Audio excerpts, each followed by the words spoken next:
ये page number 110 का निकलेगा, एक क्वेश्चन नंबर 2 का था।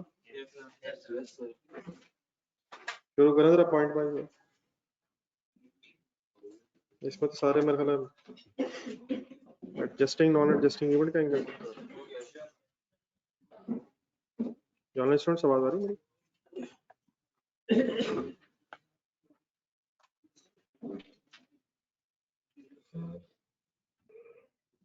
ये पेज नंबर 110 से ये पॉइंट 1।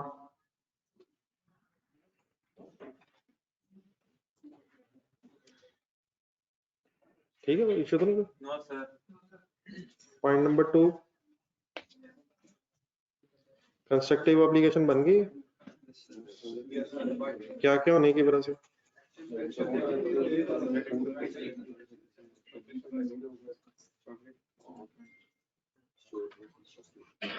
इसमें एक मिनट, पॉइंट नंबर 5 पे है।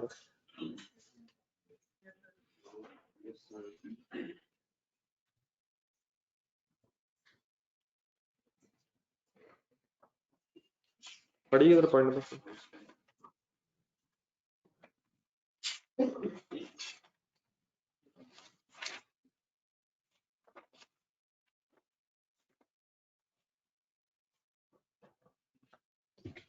जी एडजस्टिंग इवेंट है नॉन एडजस्टिंग। इसमें असल मसला एक है पॉइंट नंबर 5 में कि ये तो बताया हुआ है कि 31 जनवरी को कस्टमर ने लिक्विडेशन अनाउंस कर दी है, लेकिन ये नहीं बताया कि वो लिक्विडेशन किस वजह से हुई है। तो असल में बैलेंस शीट डेट पे ये इवेंट एग्जिस्ट करता था जिस वजह से लिक्विडेशन हुई है, या बैलेंस शीट डेट के बाद राइज हुआ, ये मसला ना असल तो इसमें जरा एक नजर पेज नंबर 97 जरा रिवाइज कर। पेज नंबर 99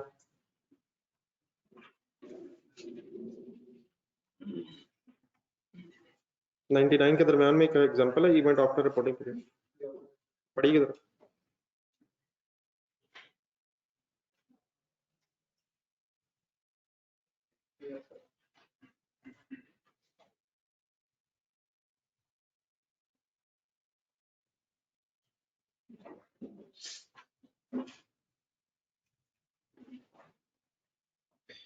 वो इवेंट जिसकी वजह से बैंकरप्सी हुई है वो कब हुआ? बैलेंस शीट डेट से पहले हुआ। अच्छा हाँ, वो इवेंट जिसकी वजह से बैंकरप्सी, वो बैंकरप्सी बाद में हुई और इवेंट भी पहले हुआ, सॉरी बाद में हुआ। पिछले पेज पे जाना, पेज नंबर 98, उसके एंड पे एग्जांपल पढ़ेंगे। Page number 98। तो एकदम बड़े सारी छोटी छोटी चीजें सही क्लियर करी जाए।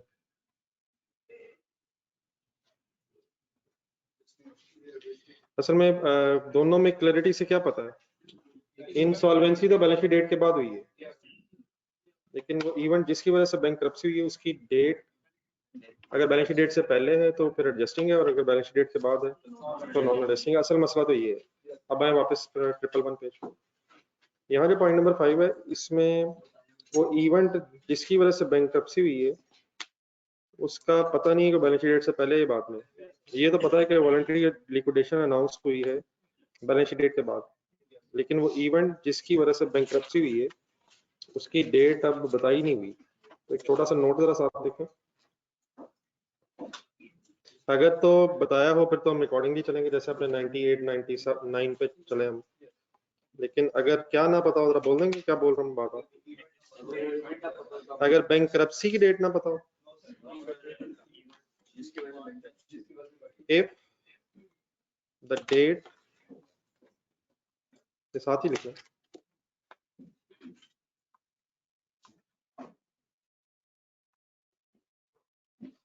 Of the event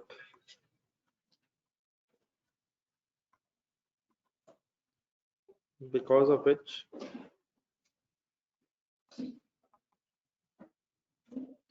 customer went bankrupt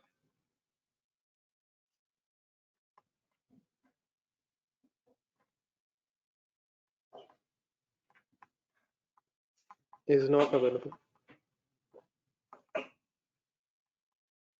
then assume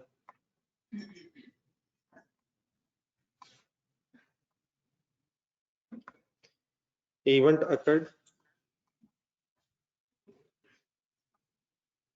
before the reporting period.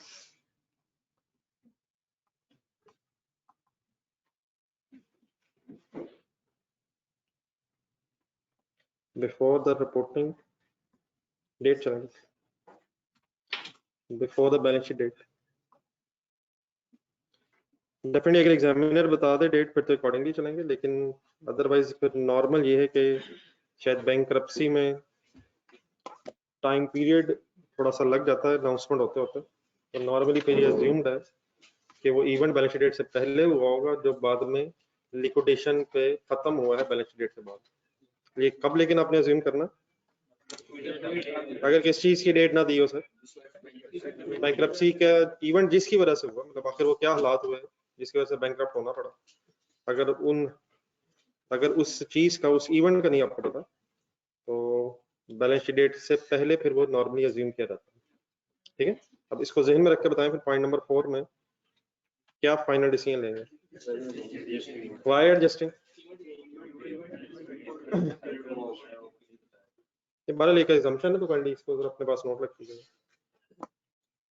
बाकी पॉइंट नंबर 6 हो गया एडजस्टिंग है नॉन एडजस्टिंग है। नॉन एडजस्टिंग ये है अगर डिविडेंड बैलेंस शीट डेट के बाद डिक्लेयर हो रहे हैं, इसलिए तो फिर इसका सिर्फ हम डिस्क्लोज करते हैं, चाहे कैश डिविडेंड हो या बोनस शेयर्स हो।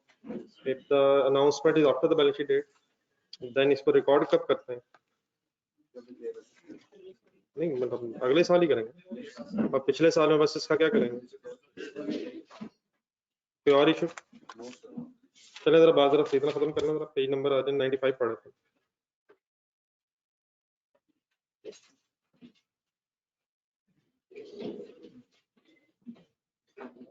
पेज नंबर 95 पे रिस्ट्रक्चरिंग के 2 पैरास पढ़े थे, काइंडली वहीं से शुरू करें तो दोबारा पढ़ें।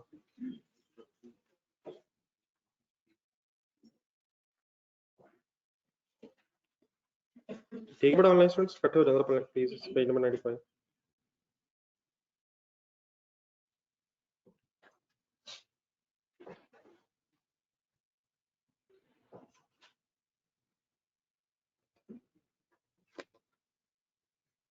अपने लफ्जों में बता दें रिस्ट्रक्चरिंग का पहला पैराग्राफ क्या कहता है, डेफिनेशन क्या कहती है।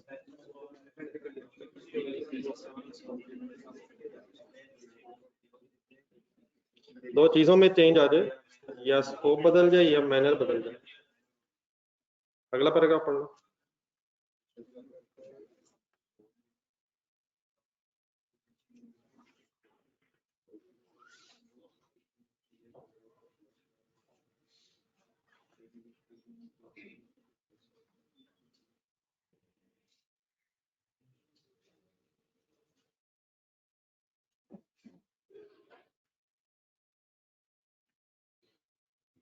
कि फ्यूचर ऑपरेटिंग लॉसेस जो उसकी डबल एंट्री नहीं होगी, उसको सिर्फ डिस्क्लोज करेंगे अगर एक्सपेक्टेड। देन आ जाए थर्ड पैराग्राफ में, वो कहता है same definition and recognition criteria must be met before making a provision for the cost of restructuring. Restructuring की प्रोविजन अगर आपने रिकॉर्ड करनी है तो वही डेफिनेशन ऑफ प्रोविजन और वही रिकॉग्निशन क्राइटेरिया। कौन सा रिकॉग्निशन क्राइटेरिया, कौन सी 3 चीजें sir, present obligation, past event, probable outflow of resources and reliable estimate. वो तीनों चीजें साथ जहन में रखनी है, लेकिन एक एडिशनल क्राइटेरिया यहाँ लिखा हुआ है, although IAS 37 provides further criteria to assist in determining whether the definition and recognition criteria has been met. Constructive obligation to restructure arises only। पहली चीज तो ये है कि रीस्ट्रक्चरिंग की हमेशा कंस्ट्रक्टिव ऑब्लिगेशन होगी, क्योंकि ये मैनेजमेंट का अपना प्लान है। लेकिन वो कंस्ट्रक्टिव ऑब्लिगेशन टू रीस्ट्रक्चर कब अराइज होती है, ये आपको पता है वैसे कंस्ट्रक्टिव ऑब्लिगेशन कब बनती है, जब एंटिटी का कोई एक्शन हो और वो एक्शन वैलिड एक्सपेक्टेशंस क्रिएट कर दे। वही चीज असल में, लेकिन थोड़ा सा डिफरेंट वर्ड्स के साथ है, और ये वर्ड्स आप देखते रहे सवालों में आ रहे हैं शायद। नंबर 1 पढ़े, there must be a detailed formal plan का मतलब क्या है, एक एक्शन है मैनेजमेंट का, क्या बन गया हो, प्लान बन गया हो। किसने बना लिया? मैनेजमेंट ने बना लिया। अच्छा, इसके नीचे फिर ये भी लिखा हुआ है कि उस प्लान के अंदर क्या क्या हो। तो इसके नीचे जो लिखे ना 5 पॉइंट्स, इसको बिल्कुल रट्टा लगाने की ऐसा जरूरत नहीं है, इवन मेरे ख्याल पढ़ने की भी शायद जरूरत नहीं है। ये ओरिजिनल स्टैंडर्ड में एज इट इज लिखा हुआ है। तो आपके जहन में मेन वर्ड्स क्या रहने चाहिए जो बोल्ड हुए हैं? तो नंबर के 1 क्या होना चाहिए? Detailed formal plan. और डेफिनेटली इसमें क्या क्या होना चाहिए, अगर जरूरत पड़े तो स्टैंडर्ड में से अभी मैं दिखाता हूँ। And number 2, the entity must have raised valid expectations. कैसे? In those affected before the end of the reporting period, underline करें। बैलेंस शीट डेट से पहले डिटेल्ड फॉर्मल प्लान भी बन गया और बैलेंस शीट डेट से पहले ही वैलिड एक्सपेक्टेशंस अराइज हो गई हो। कैसे? नहीं, दो चीजें आ गई। या तो फर्स्ट करें आपने अनाउंसमेंट नहीं की, आपने वैसे इंप्लीमेंट करना शुरू कर दी, आपने एम्प्लॉइज को टर्मिनेट करना शुरू कर दिया, कस्टमर्स को इन्फॉर्म करना शुरू कर दिया, मतलब फॉर्मल अनाउंसमेंट कोई नहीं लेकिन इंप्लीमेंट करना शुरू कर दिया।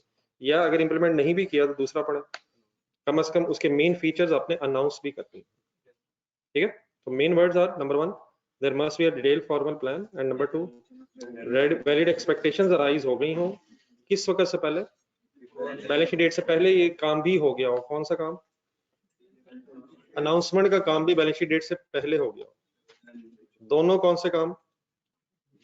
Detailed formal plan and valid expectations arise before the balance sheet date. अब वैलिड एक्सपेक्टेशंस कैसे अराइज हो जाएंगी? या तो आपने इंप्लीमेंट करना ही शुरू कर दिया, और अगर इंप्लीमेंट अभी नहीं भी करना शुरू किया तो कम से कम अनाउंसमेंट हो गई। जरा वापस जाए जो क्वेश्चन अभी आपने घर से किया आज, पेज नंबर क्या था उसमें? 111। उसमें जरा वो रिस्ट्रक्चरिंग वाला पॉइंट नंबर 2 था, जरा पढ़े जरा इस एंगल से। डेट्स ना बोलिएगा कैंडी, कोई डेट्स हैं बीच में। दिसंबर से पहले पहले हो गया ना मेरे ख्याल में। क्या क्या हो गया? डिटेल प्लान का भी वर्ड होगा कि नहीं? डिटेल प्लान का भी होगा कि, और मेरे ख्याल अनाउंसमेंट हुई भी। तो दोनों काम हो गए बैलेंस शीट डेट से पहले, therefore a constructive obligation to restructure arise हो गई है। तो अगला क्वेश्चन देखने जरा, क्वेश्चन नंबर 4, इसमें भी आ गया, उसमें जरा पढ़े जरा इनमें। इसमें 15 16 दोनों ध्यान में रखिएगा, 2015 में भी और 2016 में भी। पॉइंट नंबर कौन सा जी? नहीं, पेज नंबर 113, 112 और पॉइंट नंबर सी। और इसमें नीचे रिक्वायर्ड था कि 15 के एंगल से भी बताएं और 16 के एंगल से बताएं। तो दोबारा जरा एक दफा बता दो, 15 के एंगल से क्या बताएंगे आप? नहीं, मेरा 15 के एंड में तो प्लान भी नहीं है। दिसंबर में है ना, लेकिन ईयर एंड तो 30 जून पे नहीं। अच्छा, प्लान हो गया था, लेकिन वो अनाउंस जाके कब हुआ? अगले साल। तो फाइनली कंस्ट्रक्टिव ऑब्लिगेशन कब बनी? अगले साल बनी, 2016 में बनी। तो 15 में आप कोई प्रोविजन नहीं बनाएंगे, 16 के एंड में फिर आप अनाउंसमेंट हो जाने से फाइनली दोनों कंडीशंस मीट हुई हैं, प्लान भी अब है और मेन फीचर्स भी अनाउंस हो गए। तो therefore constructive obligation to restructure rise होगी। ठीक है, आ जाए वापस।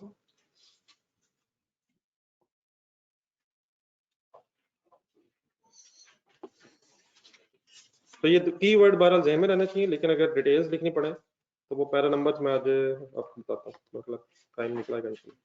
नेक्स्ट एक पैराग्राफ ढूंढना करो, नेक्स्ट पेज पे शायद। If the company has started to implement the plan or announced its main features to those affected by it after the end of the reporting period.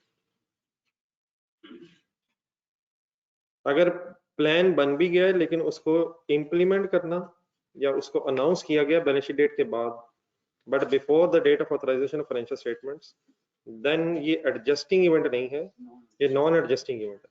Balance sheet date से पहले ही दोनों काम कौन कौन से हो जाने चाहिए? Detail formal plan and valid expectation arise होंगी कब?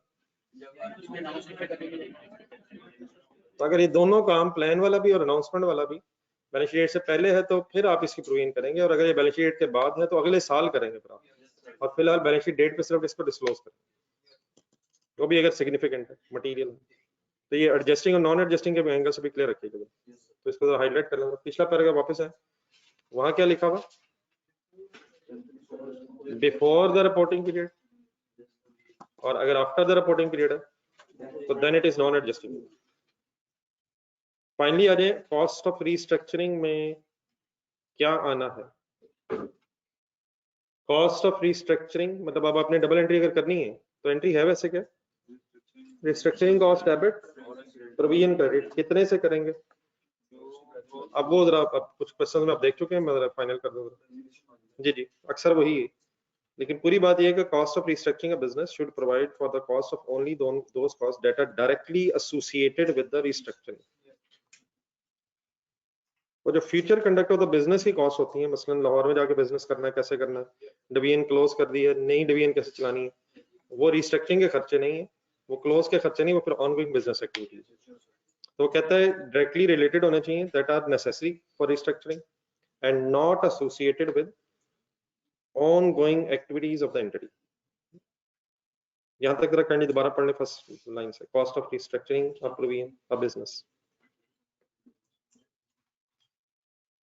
इसमें कौन सी कॉस्ट लेनी है आपने जो रिस्ट्रक्चरिंग के लिए जरूरी है और किससे एसोसिएटेड नहीं है, not associated with ongoing business activities. In other words bracket में बना हुआ future operating cost are not part of provision. For example अभी कुछ चीजें आ चुकी हैं, क्वेश्चन में देख लेते हैं, जरूरत पड़ती है। नंबर 1, अभी नीचे जो लिस्ट बनी हुई है किस चीज की है, इन्हें लेना, ये फ्यूचर ऑपरेटिंग कॉस्ट है, इन्हें फिर प्रोविजन की कॉस्ट में नहीं लेना। Number 1, retraining, relocating of controlling staff, investment in new systems का मतलब है कि फॉर एग्जांपल आप कोई नया आईटी सॉफ्टवेयर टाइप लेना चाह रहे हैं तो फ्यूचर मार्केटिंग की कॉस्ट है, एक्सपेक्टेड लॉसेस ऑन डिस्पोजल, इसकी भी होती है प्रोविजन। तो फ्यूचर में कोई एसेट बेच के लॉस होना तो उसको तो इमीडिएटली रिकॉर्ड कर लेते हैं। नहीं, फ्यूचर ऑपरेटिंग लॉसेस वाला था इशू है ना, वो तो आपने देखा आज 111 पेज पे जाना, उसमें है मेरे ख्याल से पॉइंट नंबर 2 में था, एक लिस्ट बनी है, बल्कि उसमें गेन है शायद फ्यूचर में, टेबल के अंदर एंड में कोई गेन भी है, कोई लॉसेस भी है शायद वहाँ है, एक प्रॉफिट भी है प्रोविजन, लेकिन मेजर करते हुए फ्यूचर के एक्सपेक्टेड गेन्स को कंसीडर करते हैं। पीछे जाए जरा पेज नंबर 85 पे,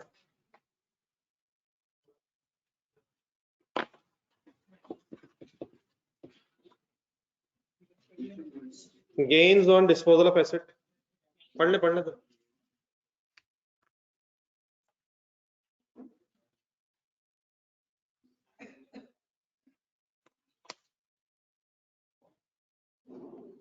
प्रोविजन की मेजरमेंट करते हुए अगर गेन एक्सपेक्टेड हो तो उसे नेट ऑफ करते हैं। ये गेन और लॉसेस कब रिकॉर्ड करते हैं, जब डिस्पोजल हो जाए, और डिस्पोजल पे फिर गेन भी हो सकता है, लॉस भी हो सकता है, एक्चुअल डिस्पोजल पे गेन लॉस रिकॉर्ड होगा। नेक्स्ट पेज जरा देखने इसका, पेज नंबर 86 के स्टार्ट, इसकी एक्सप्लेनेशन लिखी हुई थी आपने।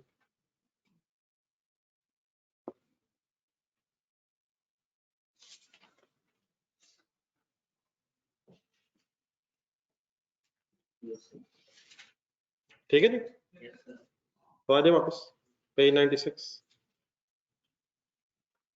एक छोटी सी लिस्ट है बस, ये लिस्ट अभी स्टैंडर्ड में भी शायद है, लेकिन अच्छा ये भी इसका मतलब नहीं था कि अब सब कुछ स्टैंडर्ड से ही देख के कर लेंगे, थोड़ा थोड़ा जहन में होना चाहिए, कहीं कुछ भूल रहा हो तो फिर यकीनन स्टैंडर्ड्स हेल्पफुल हो सकते हैं इन सिनेरियोज में।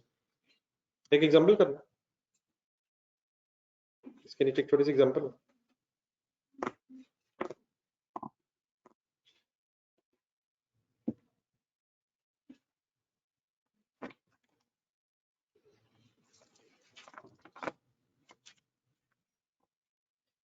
Few days before the event, DLD Limited announced its intention to close its shoe factory within 6 months of the year end.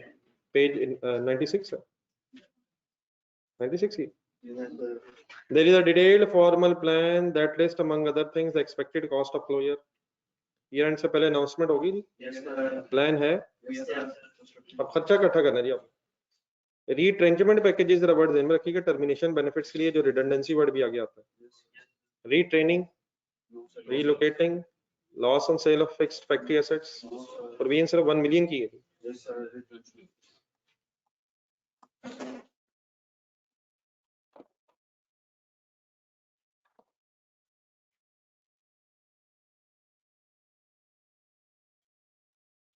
Number 100 पे एक मिनट।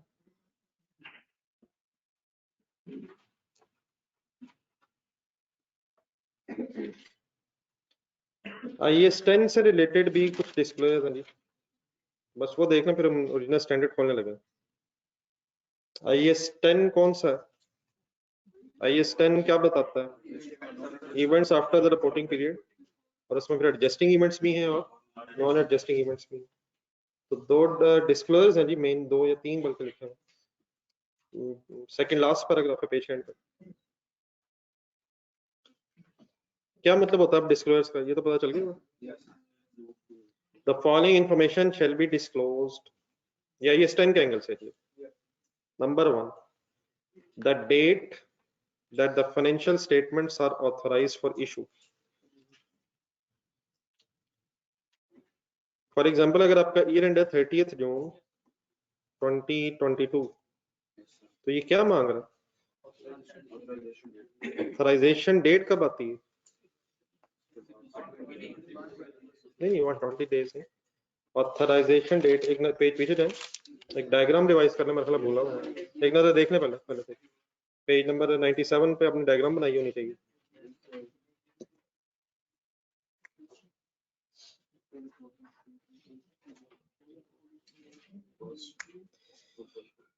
वन 120 डेज की बात ये हुई थी कि मैक्सिमम एजीएम हो जानी चाहिए, लेकिन हमने को 25 अक्टूबर से डेट डिसाइड की, नहीं 25 डेट एजीएम की, एजीएम से मैंने पीछे आया था। 4 अक्टूबर पे फिर 21 दिन पहले कम से कम फाइनेंशियल स्टेटमेंट भेजनी है, नोटिस देना एजीएम का। उससे चंद दिन पहले फिर मैंने आपको बताया था प्रैक्टिकली जरा चाहिए होता है इनको प्रिंटिंग वगैरह कराने के लिए।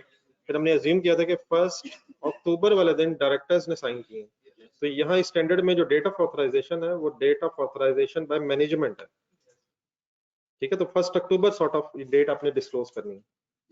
अब इस डेट को वही रहेगा जहां आपके सामने एग्जांपल बनी हुई है, तो सिनेरियो बना हुआ। अब ये डेट इंपॉर्टेंट क्यों है? नहीं मतलब इसका डिस्क्लोजर मांगा ना, तो मतलब इसकी सेंस क्या है? असल में बैलेंस शीट डेट से लेके क्या थी बैलेंस शीट डेट वहां 30 22 ही थी। असल में इस बैलेंस शीट डेट से लेके 1 अक्टूबर तक के जो इवेंट्स हैं उनमें से एडजस्टिंग और नॉन एडजस्टिंग डिसाइड होने हैं।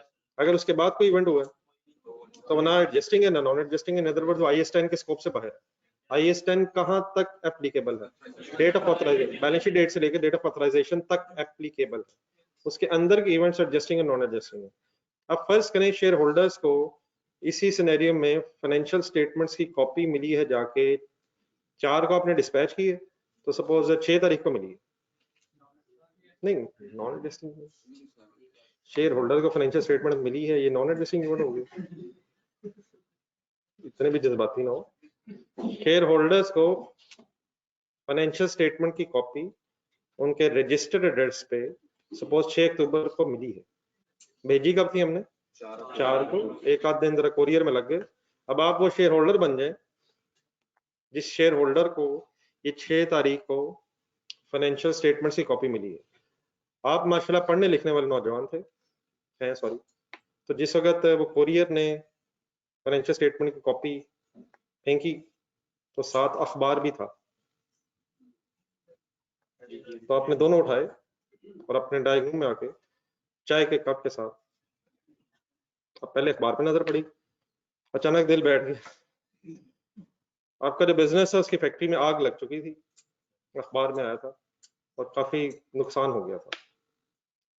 आपने फाइनेंशियल स्टेटमेंट्स वाला लिफाफा खोला, अंदर फाइनेंशियल स्टेटमेंट खोला, उसमें लिखा था प्रॉफिट ही प्रॉफिट, प्रॉफिट ही प्रॉफिट, प्रॉफिट ही प्रॉफिट और प्रॉफिट ही प्रॉफिट।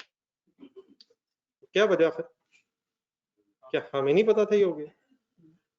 ये कब हुआ? तो डेफिनेटली उसको तो नहीं मैं पता। तो उस डेट को लिखने की सिग्निफिकेंस ये है कि अगर उस डेट के बाद कोई इवेंट हुआ तो वो ना तो डिस्क्लोज हुआ और ना ही उसकी कोई एंट्री हो सकती है। तो why this date is important?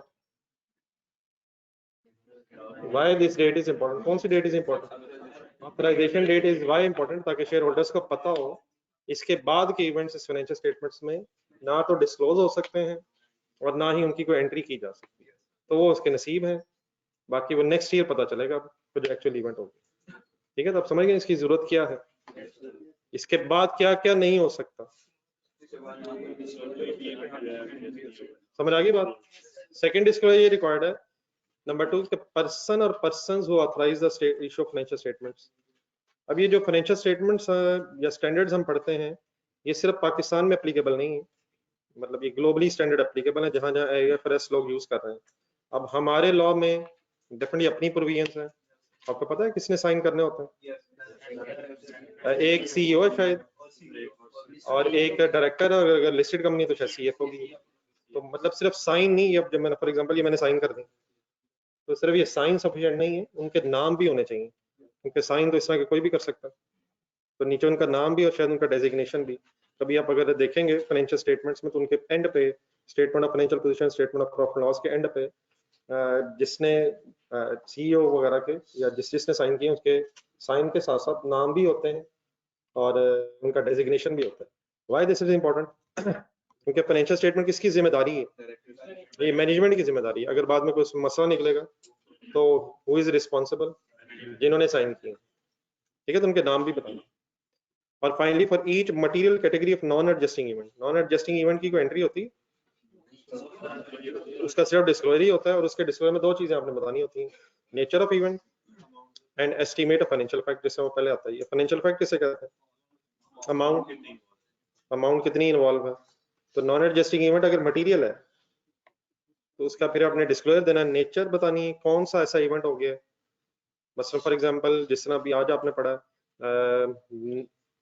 जो DVD वाला सवाल था, उसमें जो नई DVDs का मॉडल आ गया था बैलेंस शीट डेट के बाद, तो उसकी वजह से आपके जो एग्जिस्टिंग DVDs का स्टॉक पड़ा हुआ था, उनकी शायद प्राइसेस डाउन हो गई थी। तो ये इवेंट हो गया after the balance sheet date, नया वर्जन आ गया है DVDs का, जिसकी वजह से प्राइसेस अब मार्केट में हमारी प्रोडक्ट के डाउन हो जाएंगी, और उसकी वजह से कितना नुकसान हुआ है जरा निकालिए। मेरे ख्याल वहाँ अमाउंट्स भी हैं, 111 पेज था, उसमें मेरे ख्याल के अमाउंट्स ही बताएंगे 2.5 मिलियन लॉस बनता था, तो फिर वो फाइनेंशियल इफेक्ट भी डिस्क्लोज हो जाए। ठीक है, लेकिन ये डेफिनेटली आपने डिस्क्लोज तभी करना होता है तो रिक्वायरमेंट पड़े। रिक्वायरमेंट में कभी सिर्फ डिस्कस लिखा होता है, मेरे ख्याल इसमें डिस्क्लोज वर्ड नहीं है। अगर डिस्क्लोज वर्ड हो तो फिर आपने शायद ये भी बताना होता है कि क्या क्या डिस्क्लोज होना है। जिस तरह मेरा ख्याल है क्वेश्चन नंबर कौन से में आया, क्वेश्चन नंबर 3 ढूंढने तरीके, क्वेश्चन नंबर 3 की रिक्वायरमेंट में एक्सप्लेन एंड डिस्क्लोज, अगर एक्सप्लेन एंड डिस्क्लोज लिखा हो तो आपने वो बताना क्या क्या डिस्क्लोज होना है। लेकिन कल हमने जो क्वेश्चन नंबर 6 किया था, उसमें फिर उसने ये भी मांगा था कि नोट बनाए, फिर वो सिर्फ ये नहीं बताना कि क्या क्या डिस्क्लोज होना, फिर वो लिख के बताना है कि नेचर क्या है और फाइनेंशियल इफेक्ट क्या है, और अगर प्रोविजन बनाई गई है तो उसका फिर वो स्केड्यूल भी बनाना है। ठीक है, तो 3 बातें मैंने की। नंबर 1, अगर डिस्कस लिखा हुआ तो फिर डिस्क्लोजर वर्ड्स, डिस्क्लोजर एक्सप्लेन करने की जरूरत नहीं है। लेकिन अगर डिस्क्लोजर डिस्कस एंड डिस्क्लोज लिखा हुआ तो फिर आपने ये भी बताना है डिस्क्लोजर किस किस चीज के देने होते हैं। और अगर ये कहते हैं कि प्रिपेयर अ नोट, तो वो डिस्क्लोजर सिर्फ ये नहीं कि नेचर बतानी है और फाइनेंशियल इफेक्ट बताना, फिर इस तरह नहीं आप बताएंगे, फिर वो नेचर इंग्लिश में लिख के बताएंगे, और फाइनेंशियल इफेक्ट अगर अवेलेबल है तो वो भी लिख के बताएंगे। ये देख लें एक नजर, आपने कल पढ़ा भी है क्वेश्चन नंबर 6 में। क्वेश्चन नंबर 6 में ढूंढा जरा, इसका आंसर ढूंढा, कौन सा पेज था इसका, इसका आंसर किस पेज पे था? इसमें पढ़े थे ना अपने 3-4 पैराग्राफ के नीचे। तो ये ऊपर क्या बनाया हुआ है? ये तो स्केड्यूल बना लिया ना हमने, उसके स्केड्यूल के नीचे फिर ये एक्सप्लेनेशन भी है। अब इस एक्सप्लेनेशन में ये नहीं लिखा हुआ कि नेचर बतानी है, फाइनेंशियल इम्पैक्ट बताना है, वो जो कुछ बताना है वो लिखा हुआ है। समझ आ रही है कुछ क्या करेंगे? ये नहीं बताना कि ये बताना है। अगर नोट रिक्वायर्ड है तो फिर ये बताना है कि ये और ये कैसे लिख के बताना है। ठीक, मतलब वो नोट्स बना के, मतलब ये पैराग्राफ लिख के दिखाना। नोट्स अगर रिक्वायर्ड हो तो ये पैराग्राफ में लिख के दिखाना। उन्होंने जरा लिखा हुआ कहीं, ये तो खैर मैंने इस वक्त खोले हुए जरा IAS 10 वाले, लेकिन वो प्रोविजन वाले में क्या क्या होगा आप अपने जहन में अप्लाई करें जरा। उसमें भी नेचर थी, प्रोविजन के जो डिस्क्लोजर है, नैरेटिव पैराग्राफ जो प्रोविजन का, उसमें नेचर है और अनसर्टेनिटीज हैं और रिइंबर्समेंट के अलावा एक और चीज भी, टाइमिंग ऑफ सेटलमेंट। तो वो अब आपने इस हेडिंग्स में नहीं लिखा हुआ, वो इस सिनेरियो के मुताबिक एक्सप्लेन हुआ, उसके अंदर से फिगर्स ढूंढेंगे। ठीक है, चलिए अब ओरिजिनल स्टैंडर्ड्स आपके पास है, तो पहला इस तरह करें, IS 10 ढूंढो जरा, इधर आइए मतलब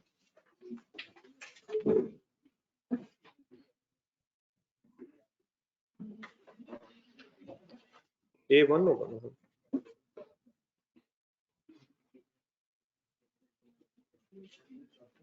यही होगा ना।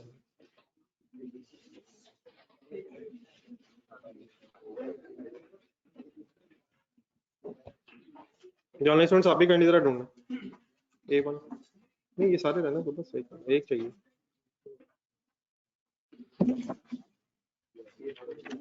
नहीं A2 इसको सॉरी जरा, ये सर IS2 IS 10 खोलने का तरीका क्या है, अब जिसके पास जो भी है स्टैंडर्ड मेरे ख्याल में मिल जाएंगे। मतलब ये को पेज नंबरिंग की बहस नहीं है, आप जैसे ही स्टैंडर्ड्स खोलेंगे, जिनके पास वो 3 वॉल्यूम्स वाले हैं उनमें भी मेरे ख्याल आपके पास है, वो जो अलग दिखा रहा था मुझे, आई वो जो इसमें कोई नंबरिंग है ऊपर है कोई लिखा हुआ, पार्ट नहीं पार्ट नहीं पार्ट ए, पार्ट ए है जी, पार्ट ए है या पार्ट A2 है, whichever is the case, volume A sir. अब इंडेक्स से बेटा देखने की जरूरत नहीं है वैसे, अगर आप देखेंगे आगे तो तरतीब से बने हुए हैं।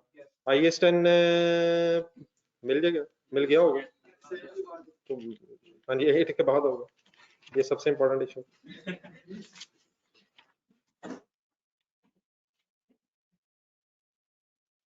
जी ढूंढे जी IS 10 में, बल्कि शायद ये जो IS के नाम से स्टैंडर्ड्स हैं, इनमें जो भी स्टैंडर्ड हो, इसके स्टार्ट में डेफिनेशंस होती हैं और एंड में डिस्क्लोजर रिक्वायरमेंट्स होती हैं। क्या बोला मैंने? हाँ जी, IFRS वाले जो नाम के साथ स्टैंडर्ड है, वो जब जाएंगे तो उसमें मेरे ख्याल डेफिनेशन भी वो उसने एंड में अपेंडिक्स में बनाई हुई है आजकल। तो IS के नाम से जो स्टैंडर्ड है, उनमें स्टार्ट में देखें पैराग्राफ नंबर 3 में डेफिनेशन है। तो अब इसको यहाँ से दोबारा पढ़ने की ऐसा जरूरत नहीं है, सिर्फ आपने ये हाईलाइट करना है सबसे पहले किसकी डेफिनेशन नजर आ रही है, अंडर बहरहाल आप हाईलाइट अंडरलाइन करते रहे जरा, जब ताकि नजर आ जाए बाद में, पहला नंबर जो रेलिवेंट है वो बता रहा हूँ। जी सर, सबसे पहले आपको इटैलिक्स में लिखा नजर आ रहा होगा, events after the reporting period are those events favorable and unfavorable that occur between the end of the reporting period and the date when the financial statements are authorized for issue। मिल गया सबको? दो तरह के फिर events हैं, कौन कौन से हैं? नीचे ब्रैकेट्स अंडरलाइन कर लें, एडजस्टिंग है, नॉन एडजस्टिंग है। मिल रहा है? मिल रहा है सर?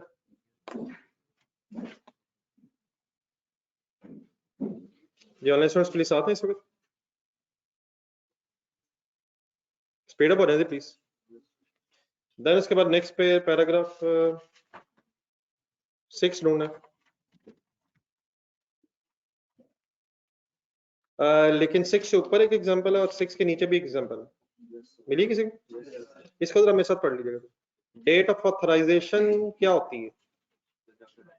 कौन सी डेट को डेट ऑफ ऑथराइजेशन कहते हैं? जिस डेट पे फाइनेंशियल स्टेटमेंट्स मैनेजमेंट ऑथराइज करते हैं। अब थोड़ा सा इन एग्जांपल्स में ये डिस्कस होना है कि मैनेजमेंट किसे कहते हैं। आपको वैसे अभी तक क्या पता है मैनेजमेंट किसे कहते हैं?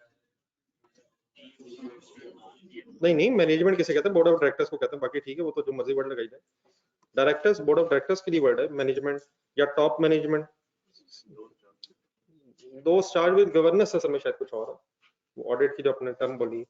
तो फर्स्ट एग्जांपल देखा जी, प्लीज इस पे बेटा नहीं लिख सकते काइंडली, इसको सिर्फ हाईलाइट कर सकते हैं और इसे अंडरलाइन वगैरह कर सकते हैं। द मैनेजमेंट, पहली एग्जांपल पढ़ रहा हूँ, सबके पास है? नजर तो नहीं आ रही आपको? नजर आ रही है सर?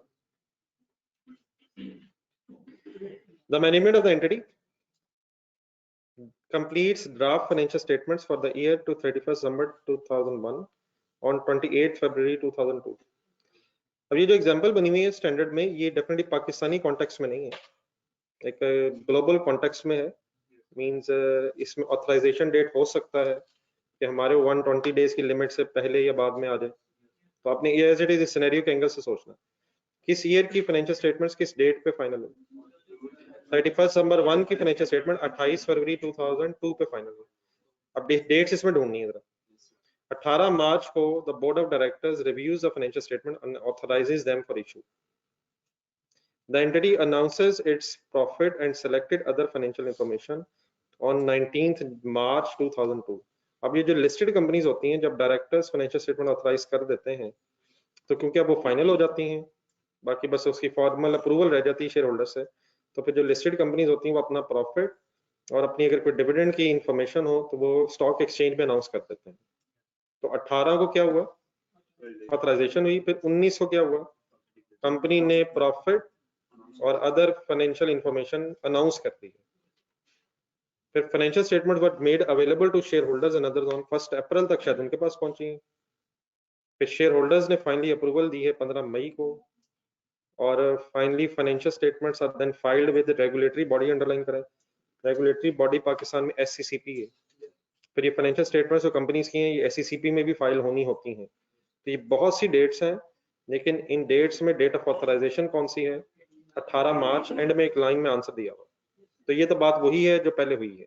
तो बोर्ड ऑफ, जिस दिन बोर्ड ने साइन कर दिया, ऑथराइज कर दिया, वो डेट ऑफ ऑथराइजेशन है 18 मार्च का। मतलब ये है कि 1 जनवरी 2002 से लेके 18 मार्च 2002 तक जो इवेंट्स होंगे उनमें कौन कौन से हो सकते हैं, एडजस्टिंग भी और नॉन एडजस्टिंग। तो टाइम पीरियड कहां से कहां तक हो गया स्टैंडर्ड का।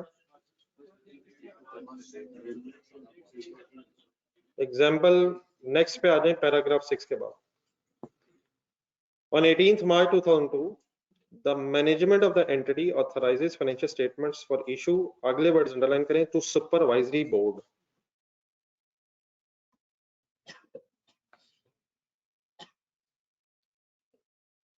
असल में सर ये जो मैनेजमेंट है ना, management means board of directors है। बोर्ड ऑफ डायरेक्टर्स में समटाइम्स दो तरह के डायरेक्टर्स होते हैं। एक होते हैं executive directors, and non executive directors.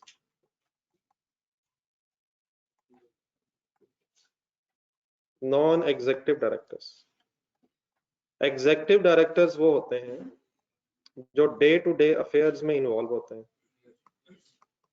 कोई सेल्स को देख रहा है, कोई सेल्स डायरेक्टर है, कोई मार्केटिंग डायरेक्टर है, कोई फाइनेंस डायरेक्टर है, प्रोडक्शन डायरेक्टर है, वगैरह वगैरह, डेली बेसिस पे आते हैं, डे टू डे अफेयर्स में इन्वॉल्व होते हैं। ऐसे डायरेक्टर्स को बोला जाता है executive directors, day to day affairs में अगर इन्वॉल्व हो। नॉन एग्जीक्यूटिव्स होते हैं जिनका काम सुपरविजन करना होता है। मीन्स से ये जो डायरेक्टर्स हैं ये डे टू डे अफेयर्स में इन्वॉल्व नहीं होते। फॉर एग्जांपल महीने बाद आ गए, दो महीने बाद आ गए, दिखाएं जी 2 महीने के रिजल्ट्स क्या हैं, प्रॉफिट सही क्यों ना आ रहा, सेल्स कम की हो गई है, प्रोडक्शन कॉस्ट बढ़ के गई है, वगैरह वगैरह। डेली बेसिस पे डे टू डे अफेयर्स में इन्वॉल्व होने वाले डायरेक्टर्स एग्जीक्यूटिव डायरेक्टर्स कहलाते हैं, और जो सुपरविजन करते हैं डायरेक्टर्स उन्हें कहा जाता है नॉन एग्जीक्यूटिव डायरेक्टर्स। अगर तो ये क्लासिफिकेशन आपको ना पता हो तो फिर तो वो फर्स्ट एग्जांपल जो हमने भी की है, जिस दिन बोर्ड ऑफ डायरेक्टर्स ऑथराइज करेंगे that is the date of authorisation. लेकिन अगर ये क्लासिफिकेशन भी हो तो देन फिर प्रोसीजर ये होता है कि पहले एग्जीक्यूटिव डायरेक्टर्स ऑथराइज करते हैं फाइनेंशियल स्टेटमेंट्स को, फिर वो ऑथराइज करके भिजवा देते हैं पहले नॉन एग्जीक्यूटिव्स को, फिर वो भी इसे रिव्यू करते हैं और फिर वो ऑथराइज करते हैं। जब वो भी ऑथराइज कर देते हैं, कौन ऑथराइज कर देते हैं, फिर ये finally financial statement share holders को भेजी जाती है, dispatch to share holders.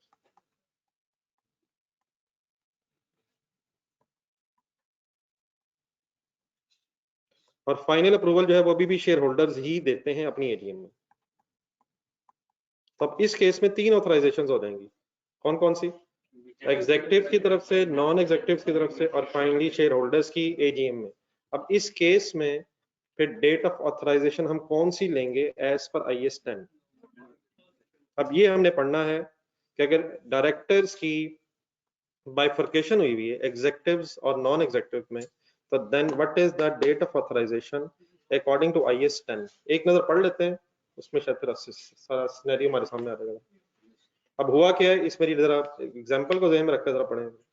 18th March को the management of the entity authorises financial statements for issue to its supervisory board. ठीक हो गया यहाँ तक, कहां से कहां गए, अब यहाँ जो मैनेजमेंट कहा गया है ये फिर किसे कहा गया होगा? ये एग्जीक्यूटिव डायरेक्टर्स को कहा गया। Supervisory board is made up of non executives and may include representatives of the employees and other outside interest. Supervisory board में कौन शामिल है? नॉन एग्जीक्यूटिव्स, और समटाइम्स क्या होता है इसमें एम्प्लॉइज के रिप्रेजेंटेटिव भी होते हैं। मींस वो एम्प्लॉय जिसने फॉर एग्जांपल 30-40 साल कंपनी में गुजारे हैं, तो उसको ऑनर सॉर्ट ऑफ देने के लिए एक डायरेक्टर का डेजिग्नेशन दे दिया जाता है, लेकिन उसका भी काम सिर्फ यही होता है कि वो सुपरवाइजरी बोर्ड में होता है और करता करता बेचारा कुछ नहीं है, बस इसी पे खुश रहता है कि मैं भी अब डायरेक्टर हो गया, बस वैसे उसे हौसला दिया होता है। ये आगे भी लिखा हुआ है, अदर आउटसाइड इंटरेस्ट। समटाइम जिन बैंकों से अपने लोन लिए होते हैं, उन बैंकों ने भी अपना कोई नुमाइंदा बोर्ड ऑफ डायरेक्टर्स में बैठाया होता है। उसका भी काम ये नहीं है कि वो डे टू डे अफेयर्स में इन्वॉल्व हो, वो सिर्फ ये देख रहा होता है कि हमारे जो बैंक का इंटरेस्ट है, मींस जो लोन है या जो इंटरेस्ट की अमाउंट है, वो हमें टाइम पे मिलती रहा करेगी या नहीं, इनकी पॉलिसीज कोई ऐसी तो नहीं है जिसकी वजह से हमारे बैंक के इंटरेस्ट को नुकसान हो। तो बैंकों के नुमाइंदा भी बोर्ड में बैठ जाते हैं और एम्प्लॉइज के रिप्रेजेंटेटिव भी बैठ जाते हैं, लेकिन इनका काम सुपरवाइजरी रोल में होता तो है, लेकिन एज सच ये भी इन्वॉल्व नहीं होते, मैक्सिमम अपनी सजेशन वगैरह दे दें। असल काम किसने करना होता है? एग्जीक्यूटिव्स नहीं, लेकिन बहरहाल ये इसमें जो नॉन एग्जीक्यूटिव्स में वो डायरेक्टर्स जो हैं, जो एम्प्लॉइज के अलावा हैं या बैंकों के नुमाइंदों के अलावा हैं, उनका डेफिनेटली पावर भी होगी, रोल भी होगा। वो एग्जीक्यूटिव डायरेक्टर्स को लगा लगू भी देते होंगे हल्का हल्का, नहीं मतलब वो बुजुर्ग लग रहे हैं। बुजुर्ग कौन से हैं वैसे? नॉन एग्जीक्यूटिव ही हैं, लेकिन उसमें अगर एम्प्लॉय के नुमाइंदा, एम्प्लॉइज का कोई रिप्रेजेंटेटिव बैठा हुआ है या लोन प्रोवाइडर्स का कोई रिप्रेजेंटेटिव बैठा हुआ है, तो उसका रोल सिर्फ इतना होता है कि वो बस देख रहा होता है क्या हो रहा है, और अगर उसे महसूस हो कि हमारे इंटरेस्ट के खिलाफ कोई बात हो रही है, तो उसमें वो हल्की सी आवाज उठा लेता है, और उसकी आवाज अक्सर उसके अकेले को सुन के वापस आ जाती है। हमारा बच्चा शायद अच्छी पी लेता है, बस ये। नेक्स्ट वो कहते हैं supervisory board approves the financial statements on 26 मार्च। अब ये डेट्स चल रही हैं। 18 को क्या हुआ था? मैनेजमेंट ने, सुपरवाइजरी बोर्ड ने फाइनली 26 को financial statement made available to shareholders on 1 April है। शेयर होल्डर्स ने अप्रूवल दी है 15 मई को, और finally regulatory body means SSCP में फाइल हुई है 17 मई को। तो डेट ठीक ठाक हो गई हैं। हम इसमें से कौन सी डेट ढूंढना चाहते हैं? डेट ऑफ ऑथराइजेशन ढूंढना चाहते हैं। तो इस केस में भी जिस दिन executive directors financial statements authorise करेंगे, वही डेट ऑफ ऑथराइजेशन होती है। अगर तो ये बाइफर्केशन ना हो, तो जिस दिन management means board of directors authorise कर देंगे, उस दिन को डेट ऑफ ऑथराइजेशन बोला जाता है। अगर एग्जीक्यूटिव नॉन एग्जीक्यूटिव्स की बाइफर्केशन हो भी, तब भी जिस दिन एग्जीक्यूटिव डायरेक्टर साइन कर देते हैं, वो डेट ऑफ ऑथराइजेशन है। विच मींस दोबारा अगर आप आंसर देखेंगे तो 18 मार्च ही डेट ऑफ ऑथराइजेशन। अगर कौन सी सेग्रीगेशन हो भी जाए, इवन देन कौन सी डेट ऑफ ऑथराइजेशन, तो उस केस में फिर जिस दिन एग्जीक्यूटिव डायरेक्टर्स बोर्ड ऑथराइज कर देंगे, वही डेट ऑफ ऑथराइजेशन है। उसके बाद फिर जो इवेंट्स होंगे वो इस स्टैंडर्ड के स्कोप से बाहर निकल जाएंगे। सीईओ सीएफओ तो इसी में होते हैं। सीएफओ तो बेचारा वैसे भी एम्प्लॉई है। सीएफओ तो मेरा ख्याल चीफ फाइनेंशियल ऑफिसर एक एम्प्लॉई है, डायरेक्टर वगैरह तो नहीं है। अगर शेयर होल्डर होगा तो इलेक्शन लड़के डायरेक्टर बन जाए, अदरवाइज वो बस। इसीलिए तो वो आपको वो जो लॉ में लिखा हुआ है कि सीएफओ ने भी साइन करने, तो वो डायरेक्टर्स में शामिल नहीं है। हाँ, क्योंकि सीएफओ बनाता है फाइनेंशियल स्टेटमेंट्स, इसलिए उसकी भी जिम्मेदारी है कि वो साइन करे, लेकिन वो डायरेक्टर्स के अलावा बोर्ड ऑफ डायरेक्टर्स में नहीं होता। वो बोर्ड ऑफ डायरेक्टर्स की मीटिंग में बैठा होता है एज अ मेन, आप कह लें एक की एम्प्लॉई के तौर पर। जिस तरह बाकी अगर कोई प्रोडक्शन का मैनेजर है, प्रोडक्शन डिपार्टमेंट का हेड है, सेल्स डिपार्टमेंट के हेड है, ये सारे बैठे होते हैं, लेकिन उस बोर्ड ऑफ डायरेक्टर, ये डायरेक्टर्स जरूरी नहीं। डायरेक्टर्स वैसे भी हमने पढ़ा होगा कंपनी लॉ, उसमें वो इलेक्ट नहीं होते। शेयर होल्डर्स में को 7, पता नहीं कम से कम 7 होने चाहिए शायद, वो तो शेयर होल्डर्स में से रिप्रेजेंटेशन होती है। तो ये तो एक की एम्प्लॉइज के तौर पर बस बैठे होते हैं। हाँ, हो सकता है इनको अगर कोई इनकी सर्विसेज ज्यादा होंगी किसी कंपनी में, तो अल्टीमेटली डायरेक्टर का डेजिग्नेशन मिल जाए, लेकिन वो एक डेजिग्नेशन सॉर्ट ऑफ ही होता है। ठीक है जी, बहरहाल इस सारी स्टोरी में हमने पढ़ा क्या जी? दोनों एग्जांपल्स का क्रक्स बता दो। ऑथराइजेशन डेट किसको कहते हैं? जिस डेट पे बोर्ड ऑफ डायरेक्टर्स ऑथराइज करते हैं, और अगर एग्जीक्यूटिव नॉन एग्जीक्यूटिव्स की कोई बाइफर्केशन हो, तो जिस दिन फिर एग्जीक्यूटिव डायरेक्टर्स ऑथराइज। चलें बात पूरी कर लें, पैराग्राफ 8 टिक लगाएं। क्या लिखा हुआ है इसमें, जल्दी से पढ़ना। Entity shall adjust the amount recognise financial statements to reflect adjusting event. Adjust का यहाँ मतलब है एंट्री करें। देन उसके बाद पैराग्राफ जो 9 है इसकी सिग्निफिकेंस सिर्फ ये है, पहली लाइन अंडरलाइन करें, following are the examples of adjusting events. कुछ स्टैंडर्ड में एग्जांपल्स देंगे। इसकी सिग्निफिकेंस सिर्फ ये है कि अगर कभी आपको पेपर में कोई एग्जांपल्स लिखनी पड़ जाए कि what are the possible examples of adjusting event, तो इसमें अगले पेज पे शायद बना हुआ आपके पास ए से लेके ई तक एग्जांपल्स हैं। तो इसकी सिर्फ इतनी सिग्निफिकेंस है कि फिलहाल मेरे सामने आप एक एक लाइन इसकी अंडरलाइन करें, ए से लेके ई तक, और इसको पढ़ लें तो पढ़ लें, ना तो ना पढ़ें। इसकी सिग्निफिकेंस क्या है, रिपीट कर दें क्या है कि अगर एग्जांपल्स लिखनी पड़ जाए तो 5 लिखी हुई हैं। Settlement after the reporting period of a court case. Number 2, receipt of information after the reporting period indicating that an asset was impaired। ये सब किस चीज की एग्जांपल्स हैं, एडजस्टिंग की दी हुई है उसमें। यहाँ कोई डिसीजन नहीं है, बस एडजस्टिंग की है। सी में लिखा हुआ है the determination after reporting period of the cost of asset purchased. मतलब आपने एसेट खरीद लिया बैलेंस शीट डेट से पहले, लेकिन उसकी इनवाइस बाद में आई, एडजस्टिंग है या नॉन एडजस्टिंग? एसेट बेच दिया बैलेंस शीट डेट से पहले और इन सेल प्राइस बाद में फाइनल हुई, ठीक है, तो बस ये एंगल से। देन वो कहता है the determination after the profit sharing bonus scheme, discovery of fraud, तो मेरे कल परसों बात हो रही थी। तो द ओनली सिग्निफिकेंस है कि अगर क्या हो जाए तो क्या करेंगे आप? नहीं नहीं नहीं, वो तो अलग बहस होगी। इसका क्या करेंगे? अगर कोई एग्जांपल्स लिखनी पड़ जाए तो आप पैराग्राफ 9 से कौन सी एग्जांपल्स ढूंढ लेंगे? एडजस्टिंग की है, फिर अभी आगे नॉन एडजस्टिंग की भी आएंगी। देन उसके बाद पैराग्राफ 10 है, नॉन एडजस्टिंग इवेंट का क्या होता है? An entity shall not adjust the amounts recognised in financial statements. Next page पे आ जाए, पैरा 12, डिविडेंड पढ़ना जरा। If an entity declares dividend to the shareholders of equity instrument, equity instrument का मतलब होता है ऑर्डिनरी शेयर्स। बीच में अब और स्टैंडर्ड्स के भी रेफरेंसेस हैं, आप सब ब्रैकेट्स छोड़ के पढ़ा। If an entity declares dividend to the holders of equity instruments after the reporting period, the entity shall not recognize those dividends as a liability। पता है? yes, तो ये जो हम FA1 से पढ़ते जा रहे हैं, असल में पैरा 10 ऑफ IAS 10 में लिखा है। Then para 14, going concern has in yes, entity shall not prepare the financial statements on going concern basis if management determines after reporting period either that it intends to liquidate the entity or to cease trading, or it has no realistic alternate but to do so। balance sheet financial statements on a going concern basis prepare करने का meaning क्या है? हिम्मत financial statement standards के मुताबिक बनेंगी।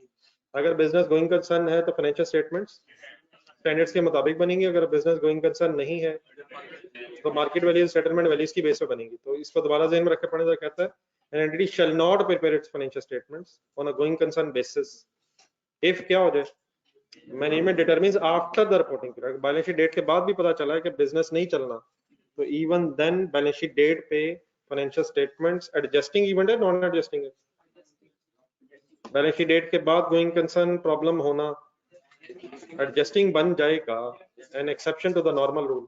अगर balance sheet date के बाद कोई ऐसा इवेंट हुआ है जिसकी वजह से बिजनेस की गोइंग कंसर्न अजम्पशन डाउटफुल हो गई है, तो ऐसा नॉन एडजस्टिंग इवेंट एडजस्टिंग बन जाता है। और फाइनेंशियल स्टेटमेंट्स आप पे settlement values for liabilities and market values for asset के एंगल से बनाएंगे rather than applying the requirements of the standards.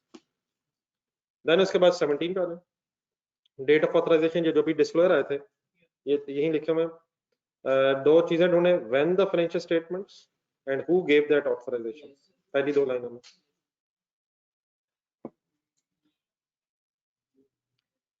Para 21 में,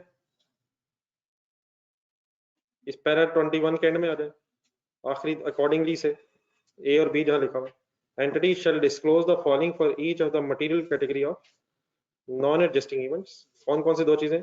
nature, financial effect, estimate of financial effect. Then para 22 की फर्स्ट लाइन अंडरलाइन करें, following are the examples of. अब इसमें नीचे क्या मिलेगा जी आपको?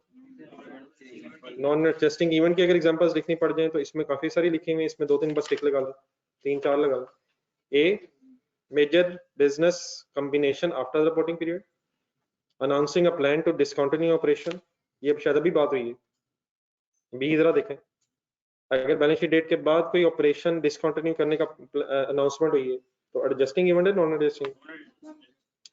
D, destruction of a major production plant by fire after reporting period, ये नॉन एडजस्टिंग ही होगा अनलेस इसकी वजह से बिजनेस की गोइंग कंसर्न अजम्पशन डाउटफुल हो जाए। लेकिन ये भी तो हो सकता है ना, एसेट डिस्ट्रॉय हुआ है लेकिन इंश्योर हुआ था, जिसकी वजह से हमें कोई खास मसला नहीं है, इंश्योरेंस क्लेम मिल जाएगा। लेकिन ये भी हो सकता है कि वो इंश्योरेंस क्लेम सफिशिएंटली पूरा मिलने का चांस अगर नहीं है तो ये भी हो सकता है कि हमारा बिजनेस खत्म हो जाए। नेक्स्ट पेज पे आते हैं, फिर जी और एच अंडरलाइन करना, बल्कि ऊपर लिखा हुआ है ई बी, अनाउंसिंग और commencing to implement of a major restructuring. ये सारी किसकी लिस्ट बनी हुई है? मतलब इसमें ये नहीं है कि स्टैंडर्ड ये नहीं कर रहा कि एडजस्टिंग नॉन एडजस्टिंग आइडेंटिफाई करें, ये लिस्ट ही किसकी है? जी में लिखा है normally large changes after in the asset prices और फॉरेन एक्सचेंज रेट्स। अगर बैलेंस शीट डेट के बाद फॉरेन एक्सचेंज रेट्स में चेंज आया तो क्या बैलेंस शीट डेट पे उसे चेंज करेंगे? बैलेंस शीट ज़हन में लाएं जरा, बैलेंस शीट डेट पे अगर कोई रिसीवेबल्स और पेबल्स हो फॉरेन करेंसी में तो किस रेट की बेस पे एडजस्ट होते हैं? Spot rate. और गेन लॉस अगर है प्रॉफिट लॉस में, अगर बैलेंस शीट डेट के बाद फॉरेन एक्सचेंज रेट्स में चेंज आ जाए तो वो नॉन एडजस्टिंग इवेंट होगा। नहीं, वो नॉन एडजस्टिंग इवेंट होगा, उसका डिस्क्लोजर होगा और नेक्स्ट ईयर इसकी counting. H, changes in tax rates, ये इंपॉर्टेंट है जी। जी और H important in the sense कि जरा सही आइडिया होना चाहिए। बैलेंस शीट डेट के बाद अगर कोई टैक्स रेट चेंज हो गया या कोई नया टैक्स लॉ हो गया आफ्टर रिपोर्टिंग पीरियड तो वो नॉन एडजस्टिंग इवेंट होगा। आप बैलेंस शीट डेट पे लेकिन अगर बैलेंस शीट डेट पे ही पता है कि फ्यूचर में क्या टैक्स रेट्स होंगे तो वो हम शायद कंसिडर करके वर्किंग करते हैं। किसी को रोज लिमिट अड़ा देगा यार, हम कोशिश ही नहीं करेंगे। रोज लिमिटेड में काफी कुछ हो गया। अगर आपका बैलेंस शीट डेट पे ही पता है कि फ्यूचर में टैक्स ट्रीटमेंट डिफरेंट हो जाएगा तो डेफर्ड टैक्स की वर्किंग करते हुए हम कंसिडर करते हैं। हाँ, लेकिन अगर बैलेंस शीट डेट के बाद पता चला तो फिर वो एक नॉन एडजस्टिंग इवेंट होगा, नेक्स्ट ईयर फिर उसका करेंगे। तो ये हो गया सर आई एस 10, छोटा सा था, लेकिन अब बात ढूंढ लेते आई एस 37 कहाँ होगा। आई एस 37 नहीं, 35 शायद है नहीं, 36 है उसके बाद होगा। लेकिन जिनके पास अब दूसरे वॉल्यूम्स हैं वो तो मेरे ख्याल है ही वो 37 होने।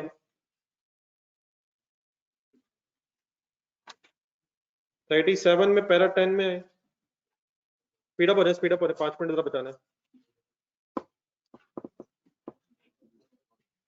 पैरा 10 में डेफिनेशन सारी लिखी हुई थी, ढूंढ ढूंढ के बोली जाए कौन कौन सी है। प्रोविजन की है, लायबिलिटी की है, ऑब्लिगेटिंग इवेंट की है, लीगल ऑब्लिगेशन की है, नेक्स्ट पेज पे कंस्ट्रक्टिव ऑब्लिगेशन की है, कंटिजेंट लायबिलिटी की है, कंटिजेंट एसेट की है, ओनरस कॉन्ट्रैक्ट की है, रीस्ट्रक्चरिंग की है। What is the only significance, अगर कोई डेफिनेशंस ढूंढनी पड़ जाए तो प्लीज पेपर में यहाँ से ढूंढी जा सकती हैं, लेकिन मेन मेन क्रक्स आपको पता होना चाहिए। कंस्ट्रक्टिव ऑब्लिगेशन क्या है? मतलब you should be in a position कि अपने लफ्जों में लिखा जा सके। हाँ, कोई वर्ड अगर महसूस करें कि यार सही जहन में नहीं आ रहा तो ढूंढना भी पता होना चाहिए, ठीक है। लेकिन इस नियत से नहीं अब पढ़ना कि सब कुछ ढूंढ लूंगा, सब कुछ कोई नहीं मिलता। सिनेरियो में सॉल्व करते हुए अगर जरूरत महसूस हो तो स्टैंडर्ड खुलना चाहिए, और अगर जरूरत महसूस ना हो तो फिर खुलना भी नहीं चाहिए।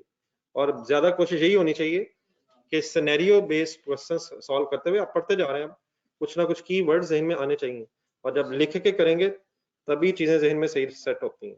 एहतियात के तौर पे ऑनरेस कॉन्ट्रैक्ट क्या चीज है?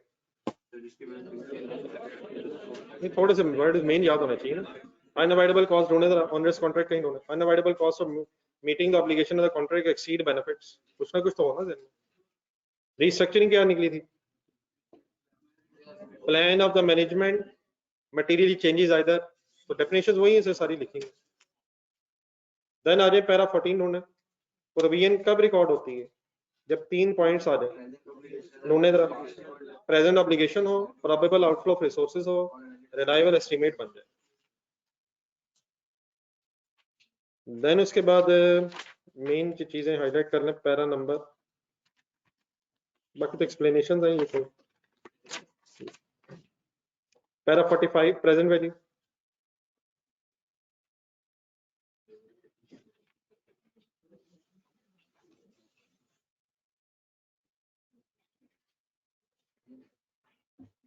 बल्कि एक एग्जांपल है, पेज पैरा 40 से पहले मिल जाएगी। पैरा 40 पढ़े जरा example. Entities sell goods with a warranty under the which customers are covered for the cost of repair of any manufacturing defect that become apparent within first 6 months after purchase। ये reliable estimate बनाने के तरीके हम शायद adopt कर चुके हैं, लेकिन यहाँ से भी पढ़ेगा। इस रेगुलर वारंटी दी जा रही है मैन्युफैक्चरिंग डिफेक्ट्स के अगेंस्ट जो अपीयर होंगे with in first 6 months after purchase। If minor defects were detected in all products sold, अगर सारियों में minor defect आ जाए, repair cost of 1 million would result। If major defects were detected in all products sold, repair cost of 4 million would result। सही है? The companies, यहाँ से underline करना, the company's past experience and future expectations indicate। अब reliable estimate बनाते हुए past भी देखा जाता है और फ्यूचर में जो उम्मीद है ये एक्सपेक्टेशन वो भी जहन में रखी जाती हैं। The entity's past experience and future expectations indicate that for the coming year 75% of the goods sold will have no defect। रुक जाइए, यहाँ बताएंगे 75% गुड्स पे कितनी प्रोविजन बननी चाहिए? will not have defects। हमें कोई आउटफ्लो ऑफ रिसोर्सेज एक्सपेक्टेड नहीं है। हाथ थोड़ा जरा सही सेट करके रखें ताकि आवाज सीधी वहां पहुंचे जहां पहुंचाना चाह रहे हैं। तो यूं करना पड़ता है, सही तरीका कोशिश करें लेकिन थोड़े से नाकामी। 20% of the goods sold will have minor defects and 5% of the goods sold would have major defects। यहां तक सिनेरियो है। अब आप फाइनल करें, जरा कैलकुलेटर पकड़ें। 75% के अगेंस्ट कोई प्रोविजन नहीं होनी चाहिए। 20% में माइनर डिफेक्ट्स अगर एक्सपेक्टेड है तो 1 मिलियन की पूरी प्रोविजन हो जानी चाहिए। अब 1 मिलियन की कॉस्ट तब आनी है जब सारी प्रोडक्ट्स में माइनर डिफेक्ट्स आएंगे। हम लेकिन एक्सपेक्ट क्या कर रहे हैं कि 20% गुड्स में माइनर डिफेक्ट आएंगे, इसलिए एक्सपेक्टेड वैल्यू ऑफ 1 मिलियन हमारे लिए कितनी रेलिवेंट हो जाएगी? 1 मिलियन इंटू 20%। समझ आ जाएगा? 1 मिलियन ढूंढने क्या था, सब में माइनर डिफेक्ट्स अगर आएंगे तो फिर 1 मिलियन था। हम एक्सपेक्ट क्या कर रहे हैं? 20% में माइनर डिफेक्ट्स आएंगे, देयरफॉर 1 मिलियन का 20% मींस माइनर डिफेक्ट्स अगेंस्ट हमारा 2 लाख जाने का चांस है। और इसी तरह 5% गुड्स में कौन से डिफेक्ट एक्सपेक्टेड है? मेजर। तो मेजर पे टोटल कितना खर्चा आना था? 4 मिलियन खर्चा आना था अगर सारी प्रोडक्ट्स में मेजर डिफेक्ट है। तो हमारा एक्सपेक्टेड क्या है? 5% गुड्स में, देयरफॉर 2 मिलियन 1 मिलियन का 20% और 4 मिलियन का, इट मींस कितने से प्रोविजन होगी? ठीक है, ये मतलब एक एस्टीमेट करने का तरीका, लेकिन मैं हम इसे अडॉप्ट करते रहे शायद based on expected values. Present value पे आ जाए, para 45। Where the effect of time value is money material, the amount of provision shall be the present value of expenditure। ये सिर्फ डिसमेंटलिंग में एप्लीकेबल है? नहीं, सिर्फ डिसमेंटलिंग में एप्लीकेबल है प्रेजेंट वैल्यू। किसी भी प्रोविजन में हो सकती है अगर settlement date after more than 1 year है, तो फिर आप प्रेजेंट वैल्यू लें और प्रेजेंट वैल्यू के बेस पे मेजरमेंट करें और फिर डेफिनेटली जब तक सेटल ना हो ईयर एंड्स पे अनवाइंडिंग के इफेक्ट्स हैं। फ्यूचर इवेंट्स वाला पैराग्राफ पढ़ें, para 48। Future events that may affect the amount required to settle an obligation shall be reflected in the amount of provision when there is। पता है आप क्या future events को consider किया जा सकता है ऑब्लिगेशन की मेजरमेंट करते हुए? किया जा सकता है सर। पैरा ढूंढे 85, पेज नंबर 85 ढूंढे बुक में से। बुक का पेज नंबर 85, उसमें एक फ्यूचर इवेंट्स वाली एग्जांपल पढ़ी थी हमने। अच्छा, अब इसका ना तरीका यही होगा कि आपने डेली बेसिस पे कुछ ना कुछ पेजेस खुद से पढ़ने हैं। ये मैं जितना मर्जी यहाँ पढ़ाता रहूं, जब तक आप खुद से नहीं पढ़ेंगे आपको ना चीजें सही तरह याद होंगी और ना ही सही तरह से कॉन्सेप्ट भी उस तरह से जहन में होंगे जिस तरह होने चाहिए। तो इन चीजों को मैं मुसलसल कहता रहा हूँ, लेकिन आपने उतना सीरियस नहीं लिया जो लेना चाहिए था। तो इसकी अगर रीडिंग करते रहेंगे ना आप डिफरेंट सिनेरियोस की, तो रट्टा लगाने की जरूरत नहीं, आहिस्ता आहिस्ता चीजें वैसी जहन में सेट हो जाएंगी। रादर देन कि एक ही सवाल को ऐसी आंखें बंद करके रट्टा लगा जाए, डिफरेंट पेजेस डिफरेंट तरीकों से पढ़ के ही कोशिश की जा सकती है। देखिए जरा एग्जांपल, ये तो आपको बिल्कुल भूला हुआ है इस वक्त, फ्यूचर इवेंट का भी वर्ड भी सुना था ये नहीं, तो ठीक है भूला हुआ है लेकिन अभी रिवाइज करें।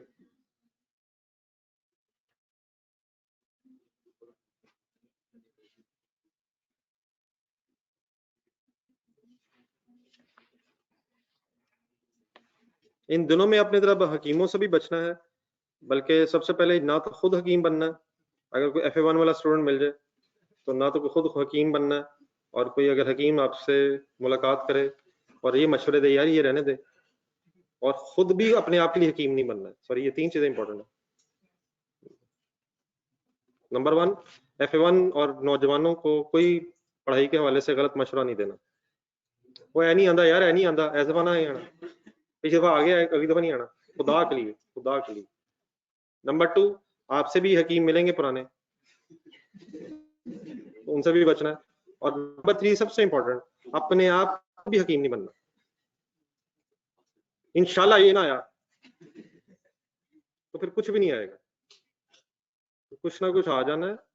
इसलिए प्लीज अपनी बेहतरीन एफर्ट रिक्वायर्ड है। तो ये तीसरी चीज मेरे सबसे ज्यादा इंपॉर्टेंट है। लग नहीं रहा ये आएगा यार, मेरा नहीं ख्याल, मुझे नहीं लगता ये पेपर में आता होगा। इस वक्त सबका एटीट्यूड ये है पिछले 1 घंटे से, ये कैसे आ सकता है? इधर से ही 2-4 नंबर आते हैं जो बाद में मैटर कर जाते हैं। तो हमारी चॉइस नहीं है। ये फ्यूचर इवेंट की बात हो रही थी, क्या फ्यूचर इवेंट्स को देख के प्रोविजन बनाई जाती है? नहीं बनाई जाती। प्रोविजन बनाने में फ्यूचर इवेंट्स का कोई रोल नहीं है। प्रोविजन की अमाउंट मैयर करने में फ्यूचर इवेंट्स का रोल है, अगर वो सफिशिएंट ऑब्जेक्टिव एविडेंस हो कि वो इवेंट हो जाएंगे। ये मैयर करते हुए ढूंढने जरा वर्ड्स में, 8 लाख की प्रोविजन की थी, 10 लाख की या 6 लाख की? 6 लाख की क्यों नहीं की? 10 लाख की क्यों नहीं की? पढ़ नहीं ना रहे आप, इसलिए नहीं बता पा रहे। नहीं, पास वाली बात नहीं, हमारा एक्सपीरियंस हो गया है जिसकी वजह से अब 10 लाख की बजाय 8 लाख का एक्सपेक्टेड है, तो 6 लाख भी तो हो सकती है, उसका भी चांस है। तो स्टैंडर्ड के वर्ड्स क्या आइडेंटिफाई हुए थे यहाँ? सफिशिएंट ऑब्जेक्टिव एविडेंस अगर मौजूद हो कि ऐसा इवेंट हो जाएगा, तो फिर आपने प्रोविजन बनानी है। हाँ, ये वर्ड ढूंढे जरा पैराग्राफ 48 में। यकीनन कुछ चीजें बीच में बोरिंग सी हो जाती हैं, इसमें कोई शक नहीं है, लेकिन पेपर में ज्यादा बोरिंग हो जाता है अगर वो बोरिंग सवाल ना आता हो। तो सिर्फ न्यूमेरिकल नहीं, हर एंगल से तैयारी जरूरी है। ये पैरा 50 में है, पैरा 50 की 1, सॉरी, बल्कि पैरा 50 में, हाँ जी, पैरा 50 की पहली 3 लाइनें ये बुक में भी पढ़ी थी हमने, और एक एग्जांपल भी आई थी अपेंडिक्स में। The effect of possible new legislation is taken into consideration in measuring the existing obligation. किसी के ज़हन में आ सकता है? अपेंडिक्स में एक एग्जांपल थी, 5 नहीं 5 में 2A या B शायद। मसलन फॉर एग्जांपल जिस तरह वो था, एक कंटेमिनेशन होती जा रही थी लेकिन लॉ नहीं था, और ना ही हमारी कोई कंस्ट्रक्टिव ऑब्लिगेशन थी, लेकिन ये वर्चुअली सर्टन था बैलेंस शीट डेट पे कि एक लॉ आना है जिसने पुरानी कंटेमिनेशन ठीक करने की प्रोविजन बना देनी है। तो फिर हमने ऑब्लिगेशन प्रोविजन बना ली थी, पहले नहीं बना रहे थे हम। पहले क्यों नहीं बना रहे थे? और लॉ अगर वर्चुअली सर्टन के बाद जाएगा और वो पास्ट कंटेमिनेशन को ठीक करवाएगा, तो हमने फिर प्रोविजन इसलिए बनाई थी क्योंकि पढ़े paragraph 50, the effect of possible new legislation is taken into consideration in measuring an existing obligation, लेकिन ये भी कब? when sufficient objective evidence exists that the legislation is virtually certain, का मतलब almost certain to be enacted। enacted का मतलब है law नाफिज हो जाएगा, कानून नाफिज हो जाएगा। 51 देखें, expected disposal of assets पे अगर कोई गेन है, should be taken into account या should not be? should not be taken into account। then para 53 54 ये पढ़ने जरा, रीइंबर्समेंट रिवाइज करने सारी, इसमें मेन चीजें हाईलाइट कर दें, मुझे फिर बतानी है आपने। 52 53 53 और 54, सॉरी 53 54 रीइंबर्समेंट की हेडिंग में।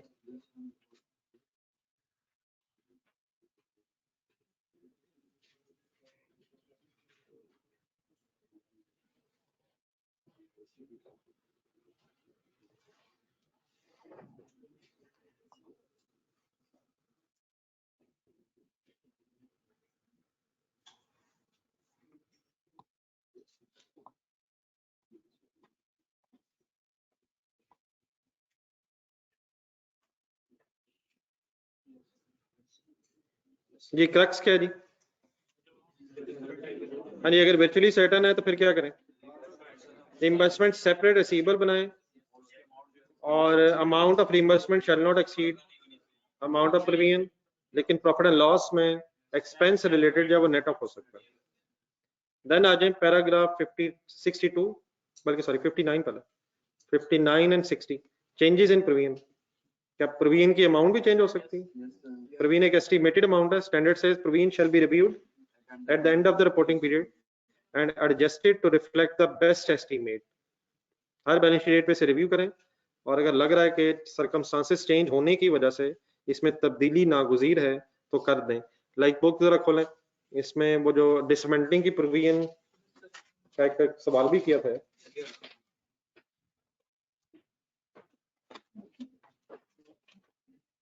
पेज नंबर 92 पे देखें, future decommissioning liability. Original estimate क्या था? Original estimate of provision for dismantling 399,300।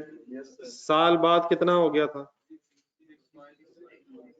तो चेंज हो जाता है। फिर क्या किया था आप लोगों ने? फिर एग्जिस्टिंग प्रोविजन और रिवाइज प्रोविजन को कंपेयर किया था based on the respective present values, और फिर जो डिफरेंस है उसको फिर आपने एडजस्ट किया था। तो हर बैलेंस शीट डेट पे प्रोविजन रिव्यू करें और फिर जो करंट बेस्ट एस्टीमेट है उसकी बेसिस पे रीमैयर कर लें, और अगर डिफरेंस कोई आ रहा है तो उसे प्रॉफिट एंड लॉस में चार्ज करें अनलेस डिसमेंटलिंग से रिलेटेड हो, और देन फिर एसेट में कैपिटलाइज कर लें, या प्लस की बजाय माइनस भी हो सकती है। प्रोविजन अगर बढ़ी होगी तो प्रोविजन क्रेडिट होकर एसेट डेबिट हो जाएगा, और अगर प्रोविजन कम हो रही है तो डेबिट होकर एसेट क्रेडिट हो जाएगा। बाकी आगे भी सवाल किए थे, वो मेरे ख्याल कल मैंने फर्दर बहस करनी है।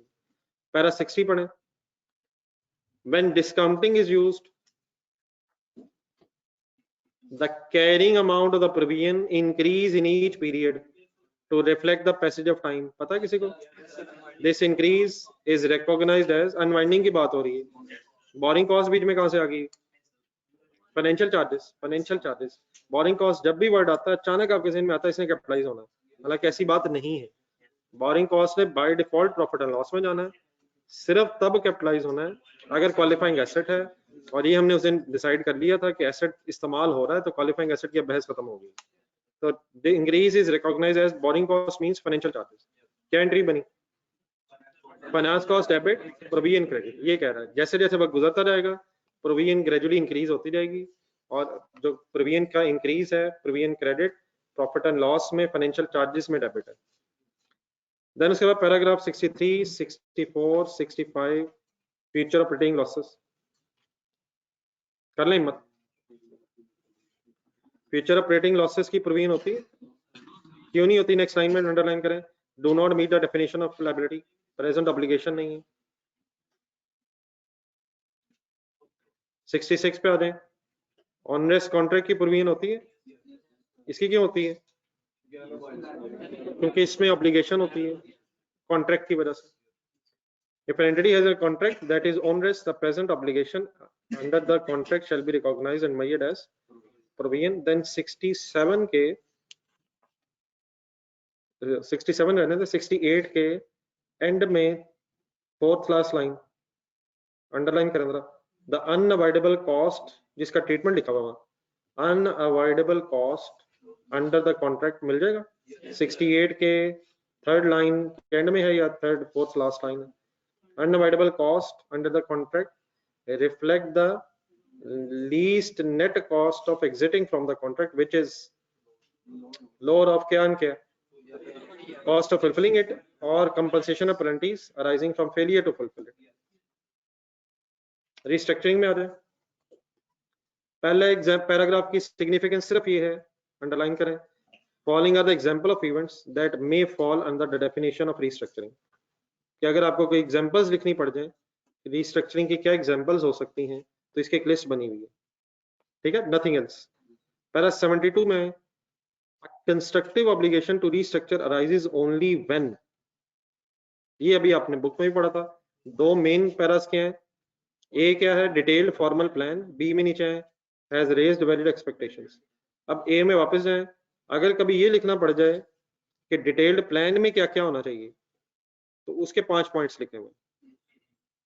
वैसे क्या होना चाहिए, डिटेल्ड प्लान होना चाहिए, लेकिन अगर ये भी लिखना पड़ जाए तो थ्योरेटिकली कि डिटेल्ड प्लान के अंदर क्या क्या होना चाहिए, तो वो कहाँ लिस्ट बनी हुई है, पैरा ए के 5 पॉइंट्स में। लेकिन असल में मेन चीजें कौन कौन सी हैं, डिटेल फॉर्मल प्लान हो और has raised valid expectation. Valid expectations कब रेज होती हैं, ढूंढे ढूंढे या इम्प्लीमेंटेशन स्टार्ट हो जाए, इसके एंगल से खासतौर पर उसने कहा इम्प्लीमेंटेशन हो जाए या अनाउंसमेंट हो जाए, ठीक है। देन उसके बाद पैरा नंबर 80 पे है,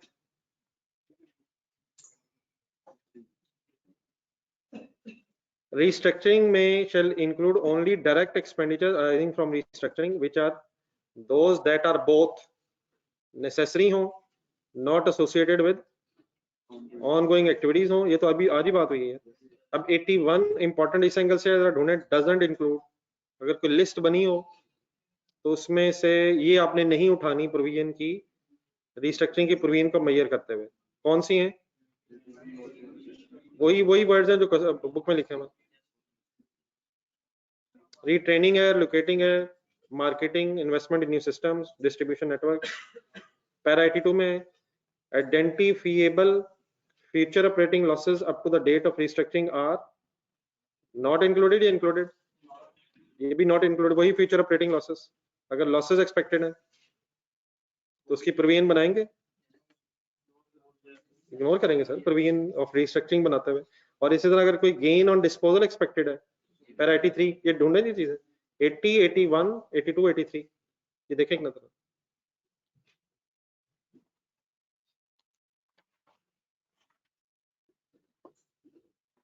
81, 80 में क्या कहा गया जी, 80 से शुरू करा, 80 क्या है, रिस्ट्रक्चरिंग की प्रोविजन बनाते हुए डायरेक्ट खर्चे लेने हैं, उसमें ऐसा कोई लिस्ट नहीं है, सिर्फ उसे वैसी बात की है। कौन से नहीं लेने फिर कहाँ बताया, 81 में। 82 में क्या बताया, फ्यूचर ऑपरेटिंग लॉसेस की प्रोविजन नहीं होनी। अगर रिस्ट्रक्चरिंग के रिजल्ट में लग रहा है कि फ्यूचर ऑपरेटिंग लॉसेस होंगे तो उसकी प्रोविजन नहीं है। अगर रिस्ट्रक्चरिंग के रिजल्ट में लग रहा है कोई एसेट बिक जाएगा और गेन होगा तो उसको भी कंसिडर नहीं करना, नॉट ढूंढ लेना कोई। देन आ जाए डिस्क्लोजर्स पे, ठीक है ना, क्लियर हो रहा है क्या कर रहा हूँ। 84 पैरा में वही सारे डिस्क्लोजर हैं जो प्रोविजन की स्टेटमेंट बनाते हुए हमने सोचे हैं। प्रोविजन का कोई स्केड्यूल बनता है कि डिस्क्लोजर देने में, क्या क्या बनता है, ढूंढे जरा इसमें सारा ये जो वर्ड्स आप बोलेंगे उसके मेन वर्ड ढूंढे। बिगिनिंग एंड लिखा हुआ उससे इकट्ठा ही, एडिशनल प्रोविजन, अमाउंट यूज की एंट्री बताएं, cash credit amount use, provision debit cash credit, unused amount reverse की एंट्री बताएं, प्रोविजन डेबिट एक्सपेंस क्रेडिट, अगर एसेट है तो एसेट वाली है तो asset credit, increase during the year in the discounted amount arising from the passage of time, provision credit and finance cost debit। Means उसे अगर कोई भूल रहा हो तो 84 पैराग्राफ में वही लिस्ट है। 85 में फिर ये कहा गया है कि entity shall disclose the following for each class of provision. अब ये वो है जो नैरेटिव पैराग्राफ था, प्रोविजन का कोई नैरेटिव पैराग्राफ भी है। अब इसमें ढूंढे मेन वर्ड्स, ए में क्या है, नेचर, एक्सपेक्टेड टाइमिंग भी इसी में लिखा हुआ, बी में इंडिकेशन ऑफ अनसर्टेनिटीज, और सी में amount of any expected reimbursement. ढूंढे चीजें बताएं, ए में क्या क्या मिला,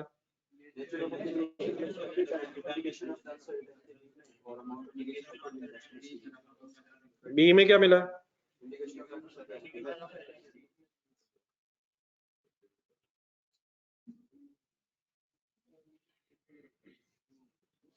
और देन सी में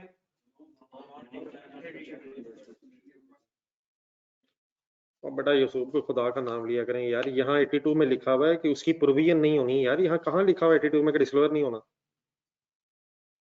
खुदा का नाम लिया करें यार, हर चीज में मायूसी। 86 पढ़ेंगे, इसमें किसके डिस्क्लोजर आ रहे हैं, सेकंड लाइन में ढूंढे कंटीजेंट लायबिलिटी। कंटीजेंट लायबिलिटी की भी एंट्री होती है सर जी, होती है सर, क्या होता है डिस्क्लोजर में, क्या क्या होता है, ढूंढे नेचर उसी में आ गया थर्ड लाइन में, 86 की थर्ड लाइन में ही नेचर आ गया। आगे कहता है effect of financial estimate of financial effect, indication of uncertainty, possibility of any reimbursement. मिल रहा है, बोले चार क्या चीजें?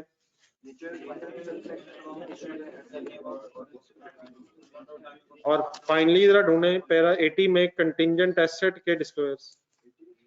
पैरा 89 सॉरी 89 इसके दो ढूंढे कौन से? पैरा 89 में नेचर और एस्टिमेट ऑफ फाइनेंशियल इफेक्ट। तो ठीक है, जो चीजें हमने पढ़ी है वो स्टैंडर्ड में है, लेकिन मीनिंग क्या है इस सारे स्टैंडर्ड को एज इट इज देखने का? अपनी कोशिश की जाए और उसके बाद अगर कुछ चीज जहन में ना रह सके तो उसको फिर ढूंढ लिया जाए, ठीक है? देन आपने रिमेनिंग जो टाइम रहता है उसमें फिलहाल क्या करना है? क्वेश्चन नंबर 7 ढूंढे, पेज नंबर 114। ये ठीक है बेटा ऑनलाइन स्टूडेंट्स, आप लोगों को मिल गया सारा कुछ? क्वेश्चन नंबर 7 की रीडिंग शुरू करें। इसकी रिक्वायरमेंट ढूंढे, अब पेज नंबर 115, अगर किसी के पास आगे पीछे जरा ढूंढे। क्वेश्चन नंबर 7 की रिक्वायरमेंट ढूंढे। हाँ जी, उसी तरह का जिसका कल क्वेश्चन नंबर 6 आया था। Prepare the provision and contingencies note including narrative commentary का मतलब जहां प्रोविजन बनाएंगे उसकी भी, और जहां कंटिजेंट लायबिलिटी बनाएंगे उसकी भी नरेटिव पैराग्राफ फॉर्म एक्सप्लेनेशन देनी है, ठीक है? आए जरा पढ़े पॉइंट 1 है, टाइम यार, क्वेश्चन पढ़ा जाएगा। Question number 7.1, a number of products was sold with a warranty at the beginning of the year, the provision stood at, आप इस तरह के जरा स्केड्यूल में रखें और बताएं स्केड्यूल में फिगर कहीं नजर आएगी? ओपनिंग है ये। As at the year end, there were a number of claims have been settled during the period for 4 lakh. Entry used है, provision debit cash credit, ये लेस करेंगे आप, सेटलमेंट हुई है। As at the year end, there were unsettled claims of 150 customers. Experience is that 40% of the claims submitted do not fulfill warranty conditions and can be defended at no cost. कितनी percent premium बनेगी? नहीं, 40% नहीं बनेगी, 40% claim successful होने का chance नहीं है। Last line, the average cost of settling the other claims will be 7,000 each. Calculator पकड़ें, 150 मल्टीप्लाई बाय 7,000 या, हाँ जी ठीक है, 150 पूरे या 60%? तो 150 इंटू 60% और इंटू 7,000, ये फिर आपकी क्लोजिंग प्रोविजन बन जाएगी। ये ईयर एंड पे प्रोविजन का क्लोजिंग बैलेंस होना चाहिए 630 शायद। तो ओपनिंग दिया हुआ है, नहीं ओपनिंग दिया हुआ है, सेटलमेंट दी हुई है, क्लोजिंग दिया हुआ है, और शायद एक बैलेंसिंग फिगर के तौर पे फॉर द ईयर का एक्सपेंस आ जाएगा। कैसे? लेजर बनाया जरा जेन में। ओपनिंग कितना है? 750, 4 लाख किधर आएगा? लेजर डेबिट साइड में, प्रोविजन डेबिट, ये जो आपने अभी वर्किंग की है 630 बना, ये क्लोजिंग प्रोविजन बन जाएगी, इसने ईयर एंड पे बताया, तो यहाँ से फिर balancing figure for the year आ जाएगी, तो एक स्केड्यूल बन जाएगा, नहीं मतलब स्केड्यूल अरेंज हो जाएगा। नहीं, नेक्स्ट है नंबर 2, पढ़ते टाइम इतना है कि पढ़ा जाना है। Transformer unit supply to रहीमयार Khan district hospital exploded during the year. The hospital had initiated legal proceeding for damages of 10 million against STL. STL साहब कौन है? हम साहिवाल में ही। STL's legal advisors have warned that STL has only 40% chance of defending the claim successfully. More probable है वैसे? वो तो कहता 40%। हाँ जी, 60% probability है कि हम डिफेंड नहीं कर सकेंगे। And the present value of this claim has been estimated at, अब ये 9 मिलियन उसने प्रेजेंट वैल्यू बता दी है, क्या करेंगे इसका? नहीं ये इसका 60% कर लेंगे सर जी, अब इसमें भी जज्बाती नहीं होना प्लीज। पहली लाइन पढ़े, 40% क्या बता रहा है? अमाउंट का एस्टिमेट बता रहा है, तो 60% प्रोबेबिलिटी है कि केस हम डिफेंड नहीं कर सकेंगे। It means probable outflow of resources हैं और reliable estimate with present value ने खुद ही बेचारे ने बता दिया। आप इस 9 मिलियन का क्या करेंगे? एंट्री बोलने जरा इसकी, ये एक्सपेंस वाला ही है, ये एक्सपेंस वाला ही है, सिर्फ वो डिसमेल्टिंग या डीकमिशनिंग में उसने कैपिटलाइज होना। 9 मिलियन की एंट्री करेंगे, आगे चलें। The explosion was due to faulty components supplied to STL in for inclusion in the transformer. क्या स्टोरी निकल गई? ये कोई हमें फॉल्टी कंपोनेंट्स मिले थे। Legal proceeding have been started against supplier. अब उसने किया, हमने किया। STL legal advisor says that STL has a very good chance of winning the claim and should receive 40% of the amount that they have to pay to the hospital. सही word जरा आपके सामने नहीं, ये इसका अब ये रिसीवेबल है, नहीं रिसीवेबल है, रिसीवेबल है, रिसीवेबल है मींस पैसे आने हैं। क्या ये वर्चुअली सर्टन है या प्रोबेबल है या पॉसिबल है? दोबारा पढ़े, मेरा ख्याल है वर्चुअली सर्टन वाली शायद अभी बात नहीं है। एक बहुत अच्छी उम्मीद तो है, प्रोबेबिलिटी तो है, लेकिन पढ़ लें, पढ़े, आपका क्या ज़हन कहता है?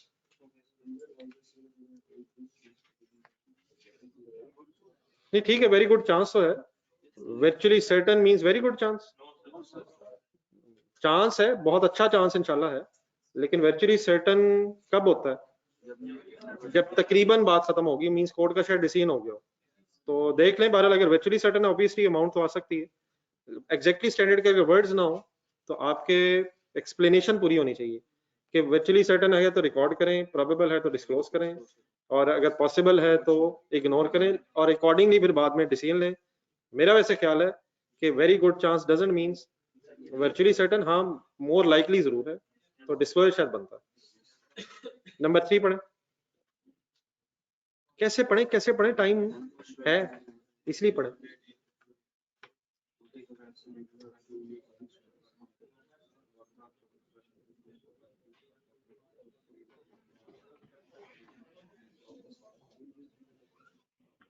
जी सर, तो ज़हन जाता है किसी तरफ? ऑनरेस्ट कॉन्ट्रैक्ट लग रहा है, लॉस होना है। आप इस तरह करें, आज का होमवर्क लिखें, कोई और तो नहीं बनेगा। पेज 113 पे जो कल हमने क्वेश्चन नंबर 6 किया था उसको कहीं जरा रिवाइज करने कैसे किया था, और मेरा ख्याल है बेहतर ये रहेगा एक जरा डिस्क्लोजर अपने हाथ से बन जाए। क्या ख्याल है? तो 7 होमवर्क रख लें, लेकिन किसके बाद? 6 रिवाइज करने के बाद 7 की तरफ आ जाए। ये पढ़ना है डेली बेसिस पे, और मैंने इंशाल्लाह कहते रहना है, और मुझे उम्मीद है कि आपने डेली बेसिस पे आधा घंटा निकालते चले जाना। आगे आप, अल्लाह हाफिज।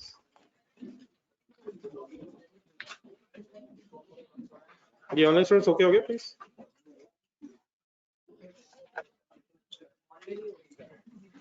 पता नहीं, आज मैंने दोबारा अखबार में पढ़ लिए कि वो हाई कोर्ट ने कहा है कि जिन स्कूलों ने बंद नहीं किया था पिछली दफा, तो इस दफा सख्ती ज्यादा होनी चाहिए।